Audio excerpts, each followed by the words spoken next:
এই যে লড়াই আমরা নেমেছি, বেঁচে থাকার নামটাই হলো লড়াই করা। বেঁচে থাকতে গেলে লড়াই করতে হবে। আজকে যে বিষয়টা পুরো ভারত জুড়ে চর্চা চলছে সেটা হলো ওয়াকফ। এই ওয়াকফ নিয়ে সংক্ষেপে আমি আপনাদের কাছে দুই একটা কথা বলছি। প্রথমে আমি এটা বলি, এই ওয়াকফ সম্বন্ধে আমার কওমের মুসলিম সম্প্রদায়ের হাজারো লাখো মানুষের জানা নাই ওয়াকফটা কি। একটু মন দিয়ে শুনবেন ভাই, কারণ বিষয়টা আমাদের জানা দরকার। আমরা যদি না জানি, আগামী দিন নতুন করে আবার কিছু গাদ্দার ছদ্মবেশী মুনাফিক আসবে, আপনাদেরকে নতুন করে আবার নিলামে তোলা হবে, আবার ধোঁকা দেওয়া হবে, আবার বিক্রি করা হবে।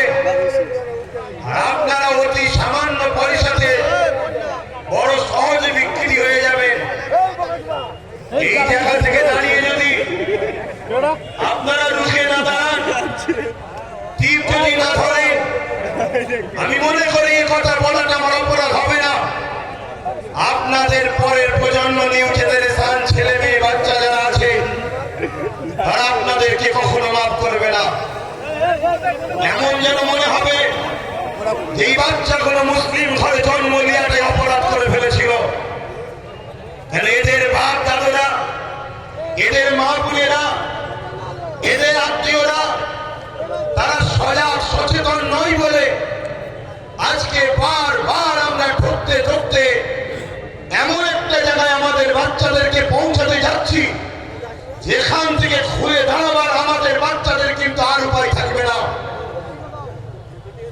দুনিয়ায় দুমুঠো খেয়ে বাঁচবে কি, তার থেকে বড় বিষয় দুনিয়ায় এক আল্লাহকে মানতে পারবে কি, প্রফেট মুহাম্মদ রাসূলকে মেনে চলতে পারবে কি, প্রকাশ্য কলেমা পড়তে পারবে কি, নামাজ মসজিদে পড়তে পারবে কি, মসজিদে হাইয়া আলাস সালাহ হাইয়া আলাল ফালাহ বলতে পারবে কি, কোরআন পড়তে পারবে কি, মুখে দাঁড়িয়ে মাথায় টুপি দিতে পারবে কি, মা বেটিরা হিজাব পর্দা রাখতে পারবে কি?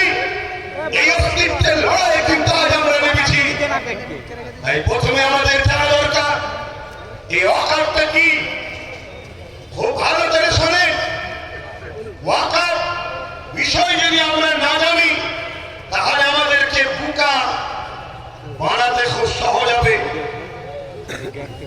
মনে রাখবেন, ইতিপূর্বে এই দেশে একজন রাজা ছিল যার নাম আকবর।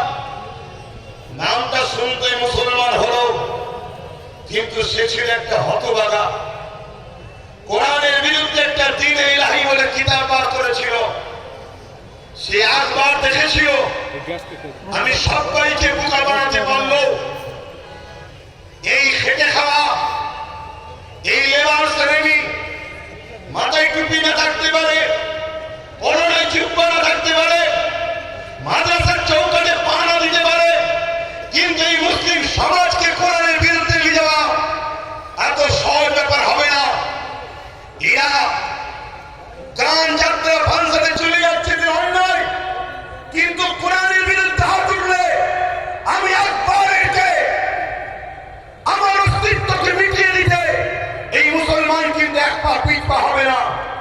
তাই হতভাগা আকবর দ্বীন-ই ইলাহি ঘোষণার আগে বড় প্ল্যান মাফিক কোটি কোটি টাকা দিয়ে মুফতি খরিদ করেছে, মাওলানা খরিদ করেছে, পীর সাহেব খরিদ করেছে, তৎকালীন সময় এক শ্রেণীর মানুষ সবাই নয় খরিদ করেছে।